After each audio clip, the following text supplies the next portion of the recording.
Tapos din yung project natin dito kay Roxy. Yan, sa Aerox ko. Medyo dinagdagan ko lang ng mga ilaw. Ito. Natin siya ng moto wall. Yan. Bracket siya dito sa gilid. Then kabilang side din, ganun din siya. Yan. Ano lang siya, bali 140 watts itong dalawang ilaw na to. Kanina ko lang din siya in-assemble. Ito, inabot na tayo ng gabi. Testing ko yung ilaw niya. Ito yung switch niya yun.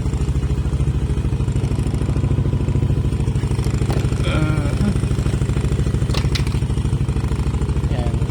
Pag gusto mo siyang pailawin, then click mo lang siya. Yan. Ito yung low niya. Ay, hindi. Ito yung low, dilaw. Yan. Tapos tap mo lang dito para mag high. Ayun yung high niya. Sakop, buong kalsada nito yun. Pwede siyang yellow, then white. Tapos yan. Ito yung pinaka ano niya, switch niya. Tapos meron siyang ano, ito may blinker to eh. Ayan o. Bali ito naman yung pipindutin sa kabilang side. Ayan o, naging blinker siya. Iba-ibang mode yung blinker niya.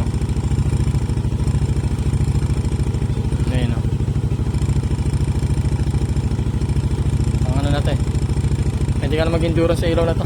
Lakas eh, 140 watts. Ayan. Tapos pag i-off mo lang, dalawang tap. Ayan, patay na siya.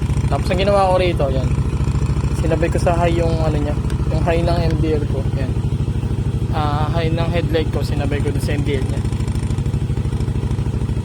Pwede siya i-off high. Pero may sariling MDL kung ano kayo. Nagdaga ko lang ulit ng 140 watts. Ayan yung switch niya.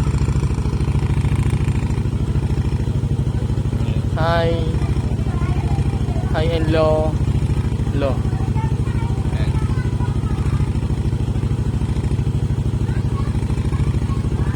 Sa battery, ayan, 14.1 pa rin. Naka-start siya. Gumagana. Mahina lang sa battery. Tapos ginawa ko rito, nilagyan ko ng relay ito. Nilagyan ko siya ng relay.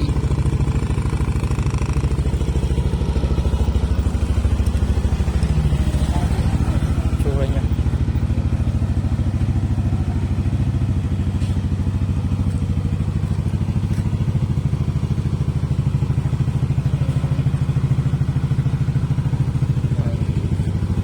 Pwede daw sa ano to, yung bracket na to pwede sa Aerox version 2 B2 B1. Yan. Yun dun sa binilahan ko kanina. Yan yung ilaw niya, moto wall, 140 watts. Yan lang. Thank you.